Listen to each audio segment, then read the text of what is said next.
Hi hello नमस्कार सर्वांना. श्री स्वामी समर्थ स्वामिनीज लाईफस्टाईलमध्ये तुम्हा सर्वांचं खूप खूप मनापासून स्वागत. सकाळी सकाळी आपली दिवसाची सुरुवात तर अशीच होत असते प्रत्येक गृहिणीची. तर सकाळी आमच्याकडं नळाला पाणी येतं, तर पाणी आल्यानंतर मग मी दारातलं सगळं धुवून वगैरे घेत असते किंवा सडा वगैरे मारण्यासाठी हे सगळं चालू असतं. तर मी हल्ली आता काय करते, जसा उन्हाळा चालू आहे ना, जसं आंघोळ झाली की पहिली लगेच कपडे धुवून घेते, त्यानंतरच मग मी बाकीच्या कामाला लागते. म्हणजे कसं होतं बघा, एकदा आपली कपडे धुवून झाली की सगळं काम झाल्यासारखं वाटतं. त्यामुळे मी आंघोळ झाली की पहिली कपडे धुते, त्यानंतर मग आणि आंघोळ सकाळी लवकर होते माझी, त्यामुळे माझं पटकन सगळं आवराआवरी होतं. एखाद्या दिवशी जास्त कपडे असतील तरच कपडे राहतात, नाही तर रोजची थोडीशी कपडे असतील ना तर मी सकाळीच धुवून घेते. त्यामुळे काय होतं बघा, सकाळी आपलं काम बऱ्यापैकी झाल्यासारखं वाटतं.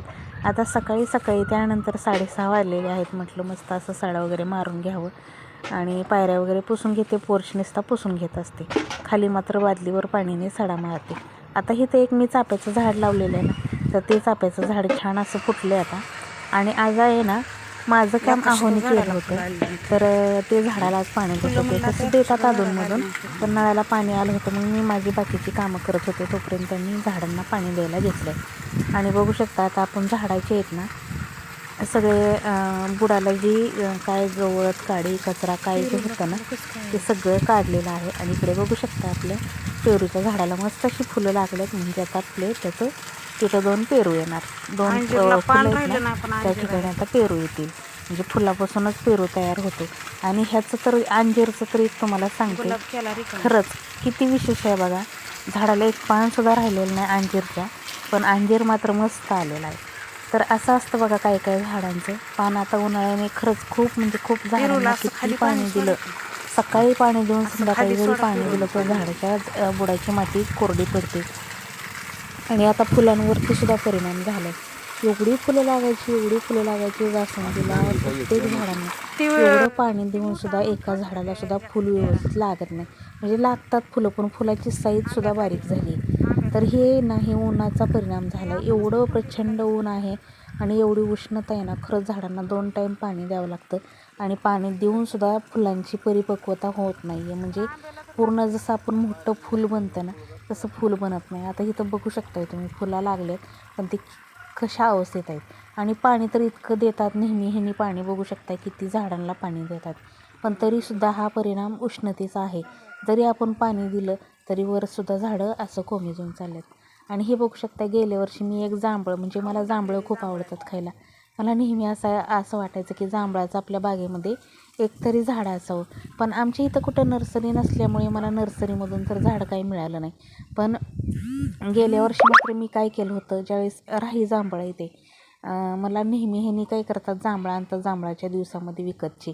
तर मी काय केलं होतं, ती जांभळाची बी आहे ना अशी पुरून दिली ती 10-12 बी अशा अंतरावरती पुरून दिली ती मातीमध्ये पावसाळ्याच्या तोंडावर. तर त्यातलं ते एक झाड उगवले बघा. आणि आता छान झाले मोठं. मला नेहमी असं वाटतं की आपल्या शेतात किंवा आपल्या बागेत आहे ना प्रत्येक एक तरी फळझाड असावं. तर आता बरं मी आंबा लावलेला आहे, त्याचबरोबर कडीपत्त्याचं सुद्धा झाड आहे बघा. कडीपत्त्याचं आपल्याकडं खूप मोठं झाड होतं, ज्या जुन्या ताई आहेत ना त्यांना माहीत असेल, माझ्या दारामध्ये खूप मोठं कडीपत्त्याचं झाड होतं.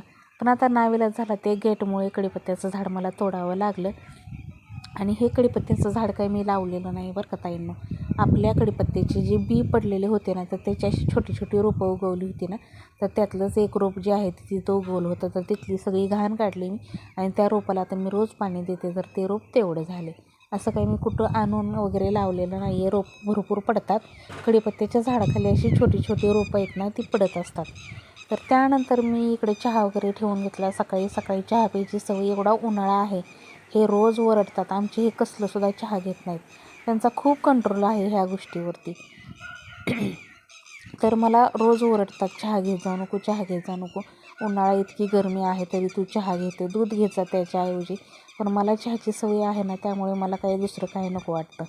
आता बघा इकडे आंबे आणले होते. आता नैसर्गिकरित्या आंबे कसे पिकवायचे घरी मी ते तुम्हाला दाखवते. आता आंबे पिकवायच्या बऱ्याचशा ट्रिक्स असतील, मला काही माहीत नाही, आमच्याकडे काही बाग वगैरे नाही आहे. तर आम्ही नेहमी लहानपणापासून आपल्या घरामध्ये आंबे कसे पिकवले जातात हेच पाहिलेलं आहे. आता कसं प्रत्येकाच्या शेतामध्ये एक दोन तरी आंब्याची झाडं असतात आणि ते आंबे काढल्यानंतर कशा रीतीने पिकवली जातात. आता ज्यांच्याकडं बागा आहेत त्यांचं वेगळं आहे, पण आपण घरी कशी पिकवतो आंबे. तर बघा आपल्याकडं मला तर 2 पद्धती माहिती आहे, 2-3 पद्धती माहिती आहेत आंबे पिकवण्याच्या. तर बघा आता मी गेल्या वर्षी आपलं ह्याचं गव्हाचं पाचूट म्हणतात ना, गव्हाचे ते काड्या असतात ना, त्या काड्या त्याला काड तर त्या काडामध्ये आंबे पिकवले जायचे. आणि गेल्या वर्षी भरपूर असे ते काड्याचे 2-3 ठिके आणली होती ह्यांनी भरून शेतातनं, तर त्याच्यामध्ये आंबे पिकवले होते. पण ह्यावेळेस आहे ना आंबे आपल्याकडं 2-3 वेळा येणार आहेत, एकाच टायमाला येणार नाहीत. त्यामुळे मी आंबे आहेत ना पिकवण्याच्या तर थोडेसेच आंबे होते, तर म्हटलं ह्या ट्रेमध्ये पिकवूया. तर त्याच्याखाली मी आपण पेपर किंवा आपल्याकडं जे हे असतात ती पोती असतात प्लास्टिकची, काय म्हणतात त्याला, ह्याची गोण्या असतात ना, तर त्या आमच्या दुकानामध्ये भरपूर गोण्या मिळतात. तर दुकानाच्या साहित्याबरोबर तर त्यातलीच एक गोणी मी त्या टपमध्ये हांतरून घेतली. हा टप आहे ना खूप कामाला आला आहे मला. हा टप आहे आपल्या कूलरचा. तर 2 कूलरचे टप आहेत, त्यामुळे मी ह्या कूलरच्या टपमध्ये येत ना मस्त असे ते आंबे पिकवायला घालायला लागलेत. आता ह्यांनी मला आंबे ओतून दिले. तर असे आता आपल्याकडं 2-3 म्हणजे टप्प्यात आंबे येणार आहेत. तर त्यामुळे म्हटलं आता थोडीच आहेत तर ह्या टपमध्ये बसून जातील, 2-3 लेअर काय होतील ते होतील. तर अशा पद्धतीनं मी आंबे पिकू घालते. तर बऱ्याच पद्धतीनं आंबे पिकवले जातात आणि मला जे माहिती आहेत ते 2-3 प्रकार तुम्हाला सांगते. एक तर ते गव्हाचं काड किंवा पाचोटामध्ये आंबे पिकवले जातात आणि त्यानंतर असं गोणे वगैरे टाकून हांतरून वरून आता ह्याला उबदार काहीतरी टाकायचं, म्हणजे आंबे ना बरोबर असे पिवळे चुटूक छान तुम्हाला पिकल्यावरती सुद्धा दाखवेल मी. आंबे पूर्ण झाडाला असं पाड आलेला असेल ना तर आंबा कसला जरी असला तरी छान असा पिकतो आणि त्याला काही वेगळं असं जास्त करून पिकवायची गरज नाही लागत. तर पूर्ण पाडाला आलेल्या आंब्याला तर त्या पद्धतीने मी आपले आंबे आहेत ना सगळे भरून ठेवले टपमध्ये. आता खाली तर गोणी टाकलेली आहे, तर आता वरून पेपर टाकून किंवा अशी गोणीच टाकायची वर एक आणि त्यानंतर अशी उबदार कापड टाकायचं. तर मी एक माझ्याकडे ब्लँकेटचा तुकडा होता, तो असा काही कामाचा नाही आहे, तर तो स्वच्छ असा धुतलेला होता, तर तो टाकला आणि त्यावरती एक मी अशी ती ही टाकून दिली, गोणी आहे ना टाकून दिली, म्हणजे ऊब लागल. आणि एखाद्या बंद खोलीत नेहमी आपण जास्त खोलीत त्या जास्त जात नसू किंवा पूर्वी आमच्याकडे आंब्याची खोली असायची बघा, म्हणजे माझ्या मावशीकडे ही आंब्याची भरपूर झाडं होती ना, तर ती एक सेपरेटच आंब्याची खोली असायची. तर इतकं छान वाटतं बघा त्या आंब्याच्या खोलीच्या शेजारनं जर झालं तर घमघमून असा आंबे पिकायला सुरुवात झाली की वास येतो. तर आता मी हे आमच्या दुकानामध्ये ठेवले. गेल्या वेळेस मी जिन्याखाली पिकू घातले होते आंबे, तर गेल्या वेळेस कसं जास्त आंबे होते तर मी जिन्याखाली घातले होते पिकायला. पण ह्यावेळेस आपल्याकडं आंबे आहेत ना 2-3 टप्प्यामध्ये येणार आहेत, तर जेवढे येतील तसे पिकू घालायचे, म्हणून मी आता ह्या टपमध्येच पिकू घातले. त्यानं खरं तर हे आंबे रात्रीच आणले होते, पण रात्रीच पिकू घालायचं पण टाईम मिळाला नाही, म्हणून सकाळी आंघोळ झाल्यानंतर पहिलं काम तेच केलं. आता मला रांगोळी वगैरे घालायची होती, पण म्हटलं चहा घ्यावा आणि त्या अगोदर मस्त असं पीठ मळून ठेवावं. पीठ मळून ठेवलं की रांगोळी काढेपर्यंत छान असं पीठ मस्त फुलतं आणि बघू शकताय मस्त अशी आपली रांगोळी काढून झालेली. आता एका ताईने मला कालच्या व्हिडिओमध्ये एक कमेंट केली होती की ताई तुम्ही जे अष्टगंध कालवून ठेवताय, जी गंधगोळी कालवून ठेवताय की ती सुकत नाही का. तर सुकते, पण रोज मी काय करते ती गंधगोळी जास्त प्रमाणात कालवून का ठेवते, आता त्याच्यात सकाळी ज्यावेळेस आपण पूजा करतो आणि त्यावेळेस पाणी किंवा आपलं गुलाबजल टाकलं ना तर पुन्हा ते व्यवस्थित होते. त्यामुळे त्याच्यात असं कालवून व्यवस्थित असं आपल्याला देवांना लावता येते. आणि मी ते गंधगोळी लावते आणि वरून त्याच्यावरती हळदी कुंकू लावते, त्यामुळे इतकं छान दिसतं ना. मस्त अशी उंबरा पूजन वगैरे करून घेतले, छान अशी छोटीशी रांगोळी वगैरे काढून घेतली. तर असं काहीच आपलं सकाळचं मस्त असं रुटीन असतं आणि हे रुटीन मला फार आवडतं. तर मी नेहमीच तुम्हाला माझ्या आयुष्यामध्ये काही चढ उतार आलेले आहेत ते मी कधी व्हिडिओमध्ये शेअर करत असते. त्यामुळे काय होतं बघा, बऱ्याचशा ताईंना मोटिवेशन मिळतं. आणि कसं असतं बघा, प्रत्येकालाच खडतर प्रवास हा जीवन प्रवास हा प्रत्येकाचाच झालेला असतो आणि त्याच्यातनंच कोणी ना कोणी वरती आलेलं असतं किंवा त्यातनं काहीतरी शिकायला मिळालेलं असतं. तर असं काहीच असतं आणि कोणीच डायरेक्ट मोठं होत नसतं.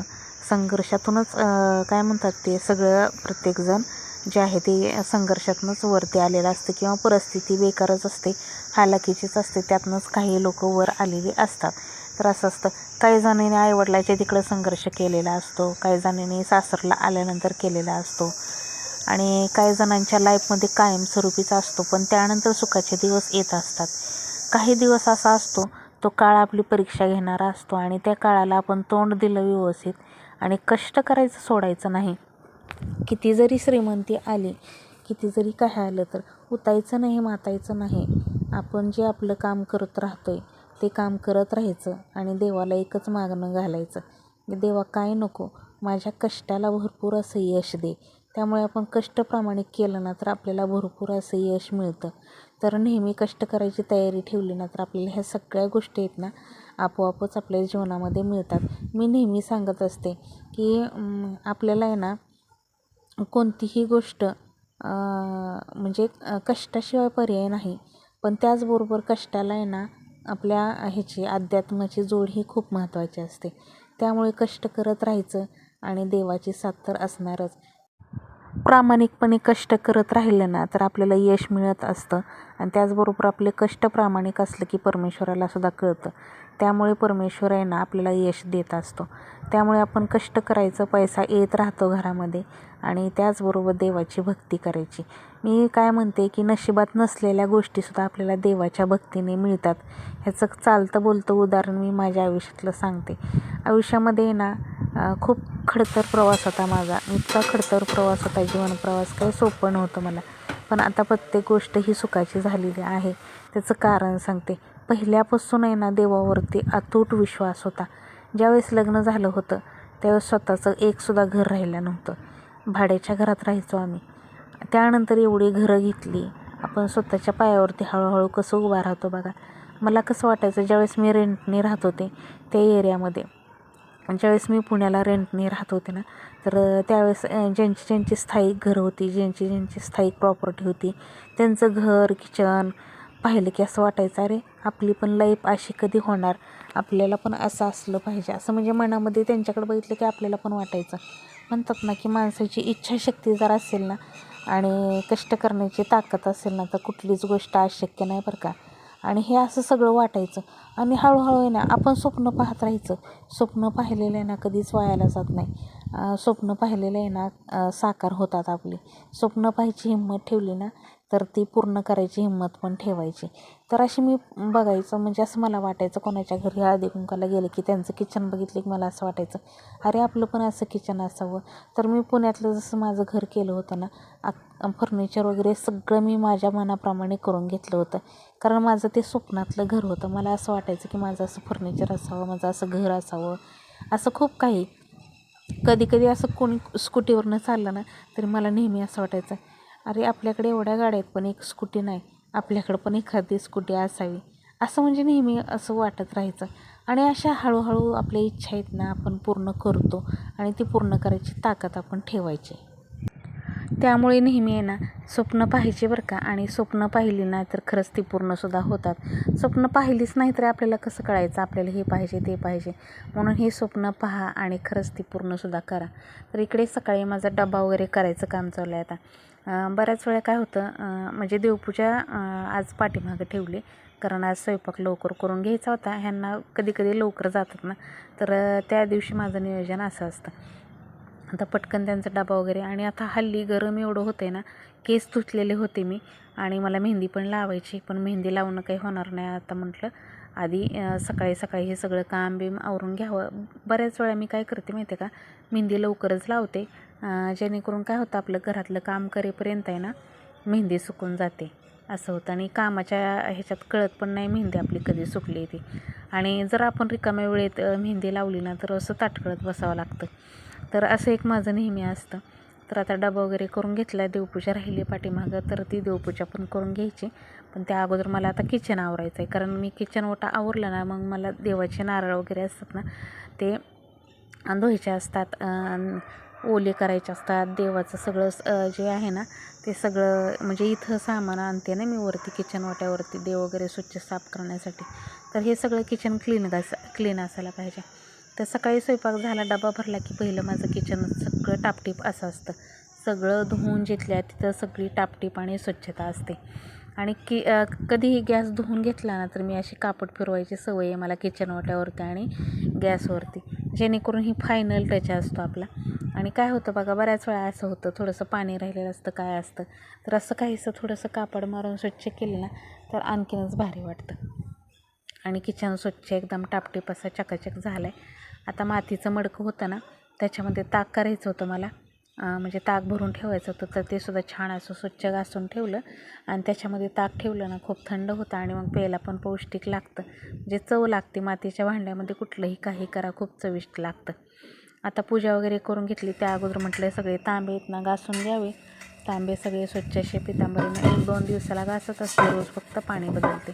आता तर उन्हाळ्याने पाणी पण बदलत नाही, त्यातलं पाणी फक्त वरून ओतत असते. 2-3 दिवसाला असं मंगळवारी घासला की शुक्रवारी घासायचा, शुक्रवारी घासला की सोमवारी घासायचा, असं काही चाललेलं असतं माझं. 1-8 दिवस करून घासत असते. रोज काय होतं बघा, एवढा मोठा कलश आहे ना, त्याच्यात पाणी भरपूर असतं आणि त्यामुळे मी काही रोज घासत नाही, 1-2 दिवसाला घासते. पण माझा कलश आहे ना, जरी 8 दिवस नाही घासला ना तरीसुद्धा इतका सुंदर तसा ना तसा राहतो. कारण मी काय करत असते, आता हा भरून घेतला ना तर त्याला कोरडं करून घ्यायचं साईडने, टिपका पाण्याचा अजिबात पडला नाही पाहिजे. आणि पाणी एवढं चांगलं ना आमचं, तर अजिबात कुठल्याही भांड्यावरती डाग पडत नाही, इतकं छान पाणी. तर आता हा एक नारळ आहे आणि दुसरा एक नारळ आहे. दुसरा नारळ असतो तो स्टीलच्या तांब्यामध्ये असतो आणि हा आहे तो. आता बघता बघता हा सुद्धा नारळ किती मोठा झाला आहे बघा. आता हे दोन्ही नारळ मी लावणार आहे. आता कुठे लावते ना तर ते तुम्हाला नक्कीच पाहायला मिळेल. आता लावून घेणार आहे मी एके दिवशी नारळ हे. तर इकडे ह्या नारळाला मात्र आहे ना, आता मुळा सगळ्या बाहेर छान फुटल्यात बघा, तुम्हाला दाखवते. तर अशा पद्धतीनं ह्या दिवसामध्ये उन्हाळ्यामध्ये ना नारळाची कोंब आलेली नारळाची काळजी घेत असते. आता हे नारळाला कोंब येणं सुद्धा बघा किती शुभ असतं, ते सुद्धा तुम्हाला सांगते. आता माझं हे 2-3 महिन्यातच 2 नारळाला कोंब आला. पहिला ह्याला आला, नंतर दुसऱ्याला, लगेच दुसरा ठेवला की दुसऱ्याला सुद्धा आला. आता हा नारळ आहे ना, मी जे शुक्रवार केले होते कुलदेवीचे, त्याचा तो नारळ आहे. त्यामुळे इतका आटासाने मी इतकं म्हणजे छान वाटतं ना मला तो नारळ उगवला. आणि देवाची आपल्या घरावरती आपल्यावरती कृपादृष्टी असल्याशिवाय अशा घरामध्ये गोष्टी घडत नाहीत ताईंनो, मी तुम्हाला सांगते. कारण हे सुद्धा मला आलेला अनुभवच आहे. बऱ्याच वेळा माझं मागच्या वेळेस मग सांगते ना तुम्हाला, की घरामध्ये ना कसं चाललं आहे, काय चाललं आहे, हे सुद्धा आपल्या ह्याच्यावरती हे राहतं बरं का. म्हणजे त्याचे परिणामसुद्धा येत नाही, ह्या गोष्टीचे असे होत असतात. देवाची जर कृपा असेल ना तर सगळ्या गोष्टी घरामध्ये मंगल होत राहतात. तर हा मंगल कलश उगवण्याचं कारणसुद्धा आहे बघा. आपल्या घरामध्ये सगळं मंगल चालू असेल तर देवघरातले मंगल कलशाचे नारळसुद्धा उगवतात. तर छान अशी देवपूजा करून घेतली आणि फुलांची आता अवस्था येत नाही, इतकी बेकार झाली की काय सांगता येईल तुम्हाला, खूप बेकार झाली. कारण उन्हामुळे फुलाचा भरसुद्धा कमी आला आहे आणि फुलं देवपूजा केली तर आपल्याला भरपूर अशी फुलं, अशी मी माझं देवघर गच्च भरून जायचं फुलांनी, एवढी फुलं असायची. पण आता एवढी फुलं निघत नाहीत. तर छान अशी देवपूजा झालेली आहे, बघू शकताय तुम्ही. आता जेवढी मिळाली तेवढी फुलं आपली बागेतली आणली आणि वाहिली. पांढरी फुलं आहेत ना, त्याच्यावरती सुद्धा परिणाम झाला आहे.